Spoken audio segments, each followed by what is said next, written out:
କାହାଣୀ ଅବଲକରା କଥା, ବୋକା ପୁରୁଷକୁ ଚତୁରୀ ନାରୀ କଥା। ପୁରୁଷୋତ୍ତମ କ୍ଷେତ୍ରରୁ ଅବଲକରାକୁ ନେଇ ତିରୁପତି ତୀର୍ଥକୁ ବାହାରିଲେ ପଣ୍ଡିତେ। ବାଟରେ ରହି ରହି ଯାଉଥାନ୍ତି ଆଉ ଅବଲକରାକୁ ଉପଦେଶ ଛଳରେ ସଂସାର ଧର୍ମ କ'ଣ ବୁଝାଉଥାନ୍ତି।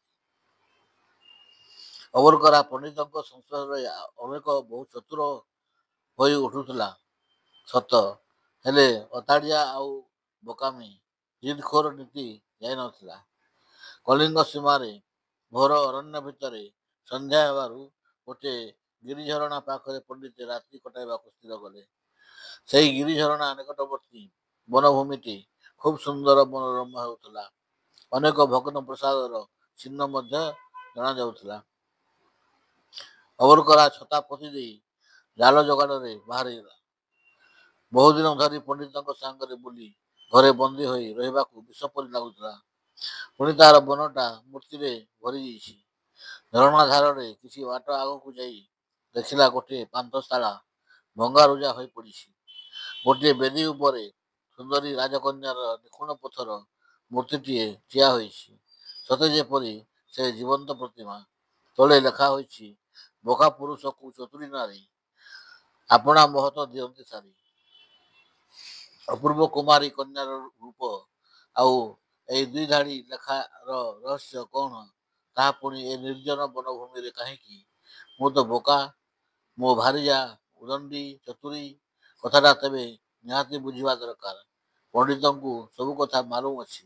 ଏକଥା ଯଦି ନ କହନ୍ତି ତାଙ୍କ ସାଙ୍ଗ ଛାଡ଼ିବି, ଭାରିଜାକୁ ବି ଛାଡ଼ିବି। ଅଳ୍ପ କିଛି ଜାଳ ନେଇ ଅବଲକରା ଫେରିଆସି ପଣ୍ଡିତଙ୍କୁ ଦେଖିଥିବା କଥା କହିଲା। ଶୁଣ ହେ ଗୋସାଇଁ ଅଜବ କଥା, ଦେଖି ଗୋଳମାଳ ହେଲା ମୋ ମଥା। ପଥର ମୂରତି ବଣେ ଦେଖିଲି, ଲେଖା ଅଛି ତହିଁ ଏମନ୍ତ କରି। ବୋକା ପୁରୁଷକୁ ଚତୁରୀ ନାରୀ, ଆପଣା ମହତ ଦିଅନ୍ତି ସାରି। ମୋହି ବୋକା ବୋଲି ଏମନ୍ତ କଲ, ଚତୁରୀ ଉଦଣ୍ଡୀ ଆଣି ଯୋଡ଼ିଲ। ସମ୍ଭାଳ ଭାରିଜା ବାବାଜୀ ହେବି, ତମ ସାଙ୍ଗ ଛାଡ଼ି ବଣେ ରହିବି। ପଣ୍ଡିତେ ମଧୁର କଥାରେ କହିଲେ, ଆରେ ଅବଲକରା, ପକା କମଳ ପୁଅ ଛତା। ଶୁଣ ଅବଲକରା, କହିବା କଥା, ଏ ଜଗତରେ ଈଶ୍ୱର ସ୍ତ୍ରୀ ଜାତି ଓ ପୁରୁଷ ଜାତି ଦୁଇଟି ସଂସାର ସୃଷ୍ଟି ଲାଗି କରିଛନ୍ତି। ସମସ୍ତେ ସମାନ ମଧ୍ୟ ନୁହନ୍ତି। ଏକା ରୂପ, ଏକା ବୁଦ୍ଧି ବିବେକ କାହାରି ନାହିଁ। ବୁଦ୍ଧିଆ ପାଖରେ ନିର୍ବୁଦ୍ଧିଆ ରହିଲେ ମିଳିମିଶି ଚଳନ୍ତି। ଯଦି ଖାଲି ନିର୍ବୁଦ୍ଧିଆ ଏକତ୍ର ହେବେ, ତେବେ ଚଳିବା କଷ୍ଟକର ହେବ। ତୁ ସିନା ମିଛରେ ତୋର ଲକ୍ଷ୍ମୀ ପରି ଭାରିଜା ପରେ ରାଗୁଛୁ, ହେଲେ ତାପରି ସତୀ ଆଉ ଗୁଣବତୀ ଝିଅ ଆଉ ପାଇବୁ ନାହିଁ। ଏବେ ତ ଦେଖିବା କଥାଟା କହୁଛି, ସେ ତ ଆଜିର କଥା ନୁହେଁ, ବହୁ କାଳର କଥା।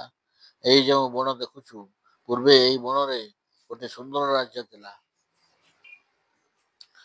ସେ ରାଜ୍ୟର ନାମ ଥିଲା ଚନ୍ଦନ ନଗରମ।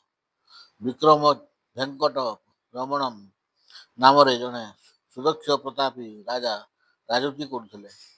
ବିକ୍ରମଙ୍କର ପୁତ୍ର ସନ୍ତାନ ନଥିଲେ। ପ୍ରଭୁ ଭେଙ୍କଟେଶ୍ୱରଙ୍କୁ ପୂଜା କରି ତାଙ୍କ କୃପାରେ କନ୍ୟାଟି ଲାଭ କରିଥିଲେ। ଅପୂର୍ବ ସୁନ୍ଦରୀ ସେ ରାଜକନ୍ୟା। ନାମ ଥିଲା ଚନ୍ଦ୍ରକାନ୍ତି। ଚନ୍ଦ୍ର ପରି ତାର ମୁହଁ, ଦେବକନ୍ୟା ପରି ସୁନ୍ଦରୀ, ଅତି ଅଲିଅଳରେ ବଢ଼ୁଥିଲା। ରାଜାଙ୍କର ପୁଅ ନଥିବାରୁ ସେହି ତାଙ୍କର ପୁଅ ଝିଅ ସବୁ ରାଜା ଓ ରାଣୀ ଦୁହେଁ ଚନ୍ଦ୍ରକାନ୍ତିକୁ ପାଠଶାଠ ସବୁ ବିଦ୍ୟା ପଢ଼ାଉଥିଲେ। ଅପୁଆ ଘରେ ଝିଅମାନେ ସହଜେ ଖୁବ୍ ଚତୁରୀ ଆଉ ସ୍ୱାଧୀନ ହୋଇଥାନ୍ତି, କାରଣ କେହି ବାଧା ଦିଅନ୍ତି ନାହିଁ। ପାଠ ପଢ଼ିବା ଭିତରେ ସାଙ୍ଗ ଝିଅ ସହଚରୀ ମେଳରେ ଗଲେ ବି ପୁଅ ପିଲାଙ୍କୁ ସେ ଖୁବ୍ ପସନ୍ଦ କରେ। ସେମାନଙ୍କ ସହିତ ଅବାଧରେ ଖେଳେ। ବିଶେଷ କରି ମନ୍ତ୍ରୀଙ୍କ ପୁଅ ସମବୟସ୍କ ଥିଲା। ତା ନାଁ ଥିଲା ସୁନ୍ଦରମ। ଶ୍ରୀ ସୁନ୍ଦରମ ଭଲ ଘୋଡ଼ା ଚଢ଼ି ଶିଖିଥିଲା। ଚନ୍ଦ୍ରକାନ୍ତି ମଧ୍ୟ ତା ସାଙ୍ଗରେ ଘୋଡ଼ା ଚଢ଼ିବା ଓ ସେମାନଙ୍କୁ ଦୌଡ଼ାଇବା ଶିଖିନେଲା। ଏସବୁ ପୁଅ ପିଲାଙ୍କ କାମ। ତେଣୁ ତାକୁ ଘୋଡ଼ା ଚଢ଼ିବା ଓ ଯୁଦ୍ଧବିଦ୍ୟା ଶିଖିଲା ବେଳେ ଝିଅ ପୋଷାକ ବଦଳରେ ପୁଅ ପିଲାଙ୍କ ପୋଷାକ ପିନ୍ଧୁଥିଲା। ଏହି ପୁଅ ପିଲା ପୋଷାକ ପିନ୍ଧିଲେ ସେ ଖୁବ୍ ସୁନ୍ଦର ଦେଖାଯାଏ। କେହି ତାକୁ ଠଉରାଇ ପାରିବେ ନାହିଁ ଯେ ସେ ଝିଅଟିଏ ବୋଲି। ରାଜା ଓ ରାଣୀ ତାକୁ କୁମାର ବେଶରେ ଦେଖି ଖୁସି ହୁଅନ୍ତି। କ୍ରମେ ତାର ଏମିତି ଅଭ୍ୟାସ ହୋଇଗଲା ଯେ ସେ ସବୁବେଳେ ରାଜକୁମାର ବେଶ ହେଲା। ବୟସ ବଢ଼ିଲାରୁ ଦେହରେ ଯୌବନର ଛୁଆଁ ଲାଗିଲା। ବଦଳିଗଲା ଚନ୍ଦ୍ରକାନ୍ତି। ଆହୁରି ଚିକ୍କଣ କନକୀ କାନ୍ତିରେ ଲୋଭନୀୟ ହେଲା। ତଥାପି ସେ ପୁଅ ପରି ପୋଷାକ ପିନ୍ଧେ। ତାର ପୋଷାକ ଆଉ ଚାଲିଚଳନକୁ ଦେଖି ଅନେକ ପଛରେ କହନ୍ତି ଅଣ୍ଡିରା ଚଣ୍ଡୀ। ରାଜା ଝିଅ ଆଗରେ କିଏ କହିବ? 15-16 ବର୍ଷର ଚନ୍ଦ୍ରକାନ୍ତି ପୁଅ ବେଶରେ ଘୋଡ଼ା ନେଇ ସୁନ୍ଦରମ ସହିତ ବାହାରିଯାଏ ଶିକାର ଲାଗି। ସାଙ୍ଗରେ ଜଣେ ଦି ଜଣ ଝିଅ ମଧ୍ୟ ତାପରି ପୋଷାକ ପିନ୍ଧନ୍ତି ବାଧ୍ୟ ହୋଇ। ଥରେ ବଣକୁ ଶିକାର ଲାଗି ଯାଇଥିଲେ। ରାତି ହେବାରୁ ତମ୍ବୁ ଟାଣି ଝରଣା କୂଳରେ ରହିଲେ। ରାତିରେ ବାଘ ଆସି ଆକ୍ରମଣ କଲା। ଚନ୍ଦ୍ରକାନ୍ତିକୁ ମାଡ଼ି ବସିଲା। ସେ ସାହସର ସହିତ ଲଢ଼ିଲା। ସାହାଯ୍ୟ କଲେ ସମସ୍ତେ। ସୁନ୍ଦରମ ତୀର ମାରି ବାଘକୁ ମାରିଦେଲା। ସେତେବେଳକୁ କ୍ଷତବିକ୍ଷତ ହୋଇ ବେହୋସ ହୋଇଯାଇଥିଲା ଚନ୍ଦ୍ରକାନ୍ତି। ତମ୍ବୁ ଭିତରେ ନେଇ ସାଷ୍ଟାମ କରାଇ ତହିଁରେ ପୋଷାକ ଖୋଲି କ୍ଷତ ଜାଗାରେ ସବୁ ପ୍ରାଥମିକ ବ୍ୟବସ୍ଥା କଲେ। ସେ ନବଯୌବନା ପୁରୁଷ ପିଲାଙ୍କ ଭିତରେ ସେମାନଙ୍କର ବ୍ୟବହାରରେ ହଜିଗଲା ସେ। ପୁଅ ଝିଅ ଭିତରେ ଆଉ କିଛି ବାଛବିଚାର ରହିଲା ନାହିଁ। ଶିକାରରୁ ଫେରିଲେ। ଦେହ ମନର ଶିକାର ହୋଇଯାଇଥିଲା। ପୁରୁଷର ସମ୍ଭୋଗ ସୁଖରେ ସ୍ୱାଦ ଅତି ପୂର୍ବ ମନେ ହେଲା।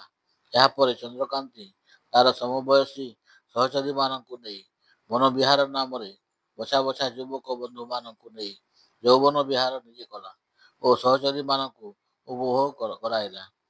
ରାଜାରାଣୀ ସ୍ନେହ ଦୃଷ୍ଟିରେ ଏକୋଇର ବଳା କନ୍ୟାରତ୍ନକୁ ସ୍ୱାଧୀନତା ଦେଇ ଯେ ଭୁଲ କରିଛନ୍ତି ତାହା ଜାଣିପାରି ଆକଟ କରିଲେ। ଅନ୍ତଃପୁରୀର ଆଉ ବାହାରକୁ ଛାଡ଼ିଦେଲେ ନାହିଁ।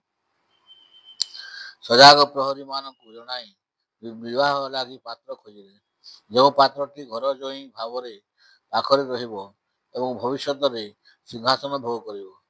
ଓଲେଇ ଗାଈ ପଘାରେ କେଉଁଠି ଠିଆ ହେବ।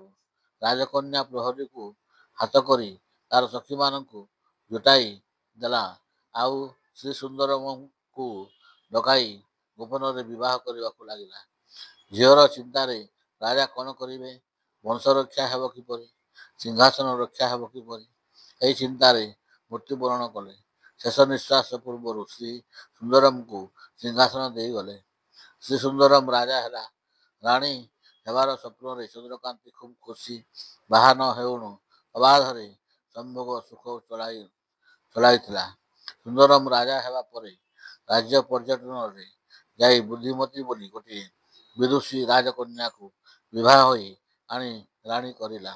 ବୁଦ୍ଧିମତୀ ଚନ୍ଦ୍ରକାନ୍ତିର ଚରିତ୍ର କଥା ଜାଣି ପରାମର୍ଶ ଦେଇ ଗୋଟିଏ ସାଧାରଣ ଯୁବକ ଖୋଜି ଚନ୍ଦ୍ରକାନ୍ତିକୁ ବିବାହ କରାଇ ଦେବାକୁ। କାରଣ ସେ ଚରିତ୍ରାହୀନା। ଉଚ୍ଚ ବଂଶକୁ ଗଲେ ସେ ବଂଶରେ କଳଙ୍କ ବୋଲିବ। ଏଣୁ ବୁଦ୍ଧିମତୀ ରାଜକନ୍ୟା ଜମିବାଡ଼ି ଧନରତ୍ନ ନେଇ ତାର ସଖୀମାନଙ୍କ ସହ ଗୋଟିଏ ନିର୍ବୁଦ୍ଧିଆ ଯୁବକ ଚିନ୍ତାରାମକୁ ବାହା ଦେଲେ। ଚନ୍ଦ୍ରକାନ୍ତିକୁ ଭଲ ହେଲା। ଚିନ୍ତାରାମ ହୁଣ୍ଡା ବୋକା ରାଜଧନରେ ଆପଣା ମଜାରେ ଖାଇ ପିଇ ବୁଲେ। ଏଣେ ଚନ୍ଦ୍ରକାନ୍ତି ମନ ଇଚ୍ଛାରେ ଭଲ ଭଲ ଧନୀ ପୁରୁଷଙ୍କୁ ଯୌବନକୁ ଭେଟିଦିଏ। ଫଳରେ ଏକ ବେଶ୍ୟାଘର ହୋଇଗଲା। 7ଟି ସହଚରୀ ଓ ସେ ନିଜେ ଦେହ ବେପାର ଆରମ୍ଭ କରିଦେଲେ। ବହୁ ଗରାଖ ଜୁଟିଲେ। ଏହି ଘଟଣା ରାଜାଙ୍କ ପାଖରେ ପ୍ରଜାଏ ଗୁହାରି କରିଲେ। ରାଜା ସୁନ୍ଦରମ ସମସ୍ତଙ୍କୁ ଆଣି ରଖିଲେ। ବନ୍ଦୀରେ ରହିବା ପରେ ମନସ୍ତାପରେ ଆତ୍ମହତ୍ୟା କରିଲା ଚନ୍ଦ୍ରକାନ୍ତି। ରାଜା ସମ୍ବାଦ ପାଇ ସମସ୍ତଙ୍କୁ ବନ୍ଦୀରୁ ଖଲାସ କରି ରାଜ୍ୟରୁ ନିର୍ବାସନ କରିଲେ। ଚନ୍ଦ୍ରକାନ୍ତିକୁ ରାଜକୀୟ ସମ୍ମାନରେ ସମାଧି ଦେଇ ତା ଉପରେ ପଥରରେ ନିର୍ମିତ ମୂର୍ତ୍ତିଟିଏ ବସାଇ ତଳେ ଲେଖି ଦେଇଥିଲେ ବୋକା ପୁରୁଷକୁ ଚତୁରୀ ନାରୀ ଆପଣା ମହତ ଦିଅନ୍ତି ସାରି। ଏହି ଲେଖାର ତାତ୍ପର୍ଯ୍ୟ ହେଲା ଏପରି ବୋକା ସ୍ୱାମୀ ହୋଇ ସ୍ତ୍ରୀକୁ ଆୟତ୍ତ ନ କରିବା ଭୁଲ। ଏପରି ଚତୁରୀ ନାରୀ ଅସାମାଜିକ କାର୍ଯ୍ୟ କରିବା ମଧ୍ୟ ଭୁଲ। ଅବକରାରେ ବୋକାପଣ ଛାଡ଼ି ସୁଖର ସଂସାର କରିବୁ। ଆପଣା ନାରୀକୁ ବୁଝାଇ ସୁଝାଇ ଧର୍ମ ବାଟକୁ ଧରିବୁ। ଶୁଣିଲୁ ତ ତୋର ଦେଖିବା ଘଟଣା। ମାନିଲା କି ମନ ତୋର? ଉଛୁର ହେଲାଣି ଠା କରିଦିଏ ଖାଇବା ବସି ଏଥର।